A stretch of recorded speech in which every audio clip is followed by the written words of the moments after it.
able to do it on their own, right? Not somebody do it for them. And what I tell all my other friends that I work with is do the same for your peers. You can empower them today, or you can support them tomorrow. When you get older, it's your tax dollars that's going to pay for their health care and their transportation and all of that. So whether you're doing it from your heart or for your wallet, empower those guys and let them be able to do it on their own. So that's the short version of that speech. So we do things that help empower people. Very simple things. Take a wild guess. What is this crazy thing? Handle? Kind of like a handle. It's a bottle opener. You can put, if you don't have a lot of grip strength to grab a bottle, this, extending my arm out past this fulcrum right here, this point of center, what's it giving me? Torque. Giving me leverage, right? So that's one. This is another simple one that's basically the same thing, ability to grab a bottle. But what if you only have one arm? So I got a friend who only has one working arm, much like David, except for his one arm that does work well is very strong. But have you ever tried to open a bottle of water or pop with one arm, with one hand? It's difficult to do, right? So what Paul will do is this arm doesn't work and this arm does, and he would take his bottle and he'd put it under his arm right here and grip down, and then he would open it. Now if I go to open a full bottle of water like that, what's going to happen? It's all going to pour right down my shirt. So I said, Paul, don't that drive you crazy? He said, that's what I've had to do my whole life. So we built him a super simple device that bolts on his wheelchair, and it locks like so. So it's on his wheelchair. He can put his bottle in there. He can lock it. He can open his bottle, and then he can unlock it, and now it's just a bottle. So very simple thing. This is simply a utensil goes in there, a fork, a knife, a spoon, something like that. So really simple things. This helps a child form their tripod when they're learning to write. They can't quite get the grip they need. And then we make the different buttons, much like you saw David's pull switch. So David can't reach down. A lot of times, and you'd see these in your special needs class. If you went to school in special needs class, you'll see these little buttons. And they hook these to different things like light up toys and music toys. And you push the button. Well, David can't reach down and push a button. David couldn't pick his arm up and push a button. So we created the pull switch. But we also have lots of other switches that we make. This one they can squeeze. This one's a thumb button with a much bigger grip, pretty much like you guys were using. This is just a big old button. But we have other ones that have remote control buttons because cords are lame. So you can plug this into the device, and then you got a remote control unit that you can activate the same thing. So I can hook this up to the Papa Shop. Put this here, then you can be anywhere you want and just push this button. So we make that. But we also do therapy ones. So this one has several different interchangeable handles here, and they have to twist it to make it work. So we can have this grip or this grip, and we have a pinch grip. So we got lots of different ways that the child would have to hold their hands to cause this to work. And then we also have a crank one. And we can adjust the tension it takes to turn that knob. So they same thing, I just don't have the cord on here. Basically this would plug in, and for them to get the device to work, they have to crank the device like so. Lots of special needs they modify with a little mono jack. Little light up toys, infant toys, guys. Little infant light up or musical toys. You think David wants to play with a light up musical toy? No, most of them don't. So we modify awesome stuff. Yeah. So that's got a mono jack in the side of there, and you can take any one of these switches and plug it in there. And now, like if you look back at all the solo cups, we have all kinds of different fancy targets and things that David comes and he uses his pull switch and we blow up targets. So we have, I didn't set it all up, but we have laser targets. So we stack those on top of this box that's got lasers inside. And then you shut out all the lights and you turn on a fog machine. And then when he blows the cups off, the lasers shoot out and go all over the ceiling. So that's kind of cool. We also modify remote control cars. So a lot of my little friends can't sit there and drive a remote control car. So this is made to go on their lap or on their wheelchair tray, and they can just push the buttons to make the car go. That's another quick one that we do. I can't boot him right now because we are working. I broke a gun. I have to replace a gun. But this is my crazy robot. And if you notice, he's made out of a wheelchair. So it's made entirely out of wheelchair parts and a few nanos and megas and so on. And basically it has a camera here and a camera here, and it tilts, and it's got a full turret, and it's Bluetooth, and it launches its own drone. So he's remote control, and he does lots of cool, crazy things, but it takes about 8 or 10 minutes to get him all booted up and so on. So that's our robot. Now, the reason I built a robot out of a wheelchair is because I love to make the kids in the wheelchair the cool kids. And I'm not going to put you guys on the spot, but usually in school, the kid in the wheelchair is not the kid with the coolest stuff. He's not the kid that's the most popular. So we do things that show that wheelchairs are cool. And I will tell you what, as an engineer, wheelchairs are cool. There is a good wheelchair.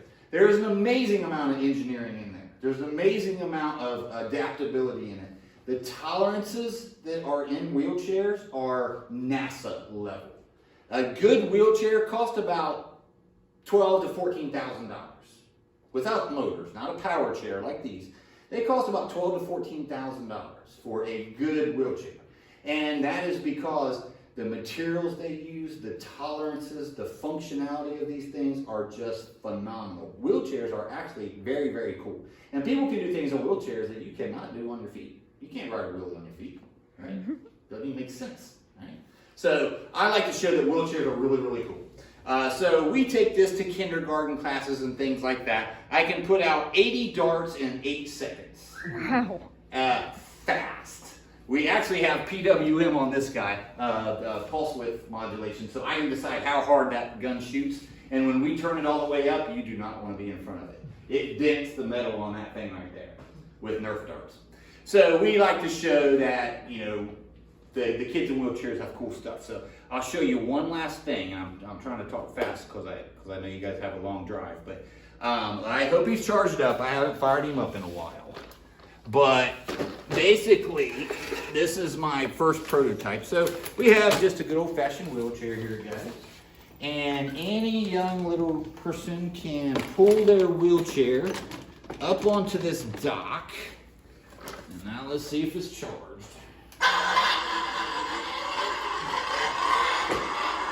Now I've got to sit my hind end in this little kid's chair.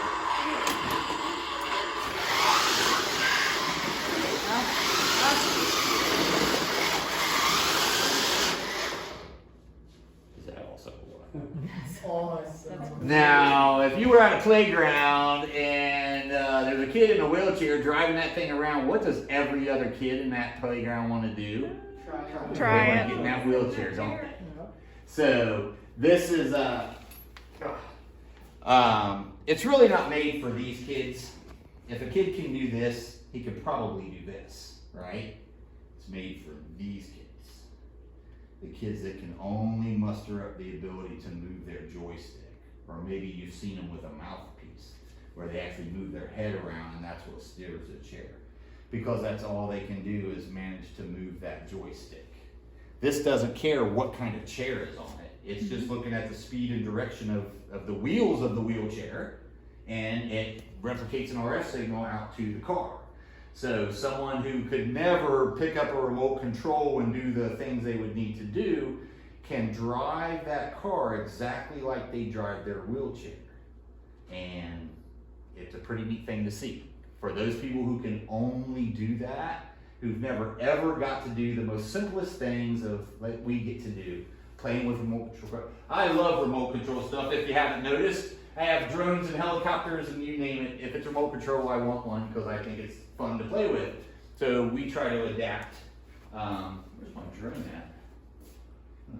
I have a drone that kids can use too. But anyways, we try to make things that aren't lame. We only do awesome here. And you guys just added to my arsenal of awesome things, because this is just the one shop. We don't have time to go through the other shops, but we have all those other shops out there are filled with all kinds of cool stuff that encourage kids to exercise or to do things that they've never been able to do before. And you guys just added one cool thing to that list. Cool? Mm-hmm. Yeah. Most everything we try to make is 3D printed. So, like I said, I love 3D printing. If you're into 3D printers, that one is sweet. Linear rail and water cooled. I can run at about 120 millimeters a minute, like nothing. Wow. And I can print up to 400 C. So 400 Celsius. That's what, 1400 and some odd degrees Fahrenheit. So that one I can print exotic materials with. This one's monstrously huge. Well, in my world anyways. Not Honda monstrously huge. But that's a pretty good sized build plate. That's pretty cool. And then the rest of them just are all set up different size nozzles and all that stuff. But cool? Yeah. Questions? What's that? Rad. Rad. I'll take rad. To an old guy, I'll take rad. That's pretty cool. Yeah. So the other thing we do here is, especially during the winter time, is we teach 3D printing. So we have a lot of friends who have a diagnosis, right? They have a challenge of some sort that keeps them from working in the community. But we bring them in and we spend a couple months and teach them how to use these machines so they can make their own cool stuff and sell it and make money. So we teach them 3D printing so that they can kind of run their own business and make cool stuff. Because some of my favorite things about 3D printers is that it doesn't matter whether you're in a wheelchair or whether you're a marathon runner. That thing is going to run at the same speed. The marathon runner cannot make that part any faster than the guy in the wheelchair because it decides.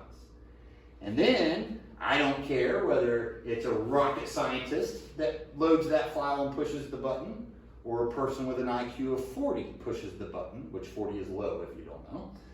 The machine doesn't care. The end result is going to be indistinguishable from each other. If Einstein pushes it or I push it, it's still going to be the exact same thing in the end.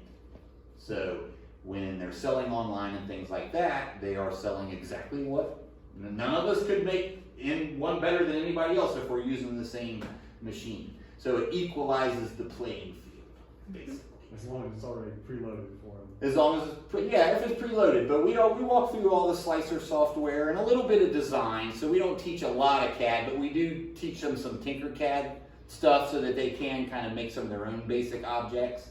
But yeah, so kind of CAD is left out of it. But there's, I believe, 100 bazillion files that already exist on the web right now. That you search anything you can imagine out there as an STL file, and it probably already exists. So there's just a lot. So we teach them how to go find different files and how to run their slicer. You guys know what a slicer is? Yeah. Slicer that helps the printer decide. Yeah. It takes the object and it says, I'm going to turn it into a language that machine understands, and then the machine says, oh, okay, because the machines are dumb. They're really dumb. They don't know anything. They only do what they're told. So the slicer tells it what to do. And so it's just software. We teach them how to use their software and how to solve common problems with it. And they get to make really cool stuff like that rocket. So this rocket, guys, I have a little buddy who has muscular dystrophy. So let's see, have I got him turned on? Let's turn him on. So I have a little buddy who has muscular dystrophy. And if you don't know what that is, it's not good. Not good at all. And he fell out of his wheelchair and he broke his hip and he broke his leg. Oh, gosh. And he has been in flight school for the last 3 years. He's only 13. And he's been in flight school, kiddie flight school, but he wants to be an astronaut. So this is our get well present to him. And I don't know if do I have a plate? Anyways, we built him a rocket that does cool stuff right got it charged up. Maybe my batteries are dead. Oh well.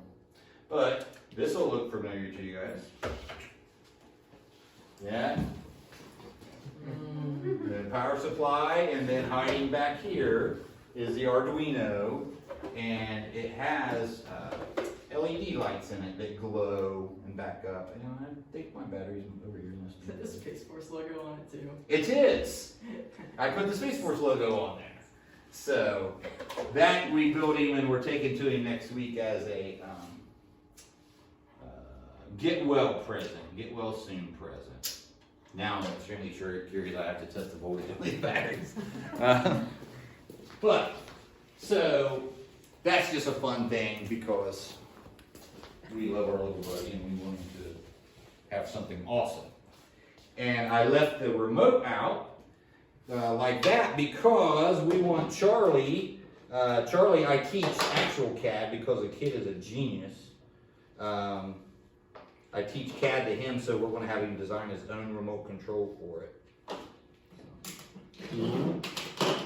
But that's what we do. We just look at what will empower them, what will allow them to do it themselves. And that's what engineers do, solve problems. Like, you identify what do they want to accomplish, and then what's my barrier? What's causing that to, what's preventing that from happening? And then you got to figure out a way to solve that. And it's usually not too hard, just not enough people spend time trying to figure it out. So we try to figure it out for them and make cool things. So cool. Do you publish papers or anything so that the rest of the country can benefit from what you've done? Not too much, not as much as we would like to. We are a very small nonprofit. The only 2 employees is me and my oldest daughter there. It was over Corey.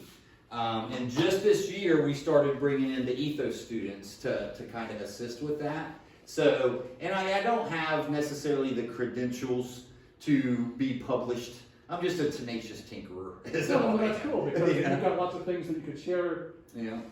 And that's our effort. This stuff is all, the last year we created all this because I have made all kinds of things. I got into 3D printing because, so we have a driving program. It takes a long time to explain, but I met David through our programmer. He comes in, we have vehicles that can allow just about anybody to drive, which is pretty cool, right? Everybody wants to drive. We got some special vehicles out there. So I got into 3D printing because I was constantly needing a certain bracket or a certain something to be adjustable and so on. And trying to make it out of wood and metal is difficult. You need some very expensive tooling to do it right. And so I got into 3D printing for that. And then long story short, I decided I wanted to make adaptive devices. So this year, just this year, we started creating all these, and we were going to reach out to all basically start marketing them to the special needs classrooms and boarded DDs and things like that. Because again, for the most severe, they're neglected, they're left behind. Nobody really looks at David and says, oh, well, what they do is they look at someone like David and think, well, he can't do anything, so why bother? Can you imagine that? What? Of all the people in the world, he's the guy you should be helping if you ask me, right? David's not dumb at all. David knows he's trapped in there. David knows all y'all get to run around and play and have fun, and he's never got to do that. So instead of writing those people off, I focus on those people. And it may be something as simple as creating a wristband and pulling on a button, but it empowering, giving something to do, something to look forward to, something to have fun with, something to exercise with. I kind of shut it down there because I could see, I know David very well. I've worked with him for 5 or 6 years now. I could see David was getting tired. It's a lot of excitement seeing all you guys and listening to, Lily and Paige at 1, 2, 3. David doesn't do that. David sits in a wheelchair and watches a TV majority of his life. So that little bit of activity we did in there wore David out. I assure you he's asleep right now. I guarantee you he's asleep right now just from that little bit of stimulation that he had. So, and I have several friends like David. I just picked David because it's very easy to see that David is with us, right? He's looking at you guys. He's responding to you guys. He's answering my questions. David is in there all day long. Some of my other friends, it's a little harder to tell if they recognize what's going on, but Again, I don't think that's a reason they should be left out. Maybe they can't communicate that they're having fun, but it's likely that they are. It's got to be more fun than a television and a wheelchair. So I picked David because he can express to us whether he's happy or not. So. Cool, guys. That's what we do, and we have fun doing it. Thank you very much. Yeah, thank You're you very welcome. much. Very, Thank very you. welcome. Thank you, guys.